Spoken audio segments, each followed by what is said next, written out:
মেস্তার জন্য কয়েকটি home remedy বলেন যেটা খুব কার্যকরী আর কি। আচ্ছা আচ্ছা, মেস্তার জন্য দেখেন, মেস্তা এখন মানুষের ঘরে ঘরে মেস্তা হচ্ছে, তো প্রত্যেকটা ব্যক্তিরই মেস্তা।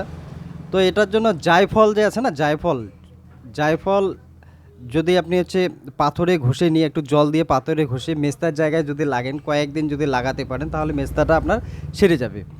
এবার হচ্ছে অর্জুন গাছের ছাল মিহি করে যদি বেটে নিয়ে সেটা মধু দিয়ে যদি মিশ্রিত করে 1-2 বার লাগায়, সকালে একবার সন্ধ্যায় একবার, এবার যদি 15 মিনিট লাগিয়ে রাখে তাহলে 15 দিনের মধ্যে আপনার মেস্তা ঠিক হয়ে যাবে।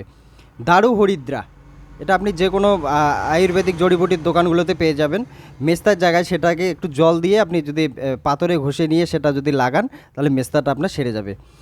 এবার হচ্ছে 50 গ্রাম আপনি দারুচিনি, আপনি যদি আছে দারচিনি, দারচিনি পাউডার নেবেন, সেটা দুধের স্বরের সাথে মিক্সড করে যদি আপনি মুখে লাগাতে পারেন সেটা তাহলেও মেস্তা সেরে যাবে।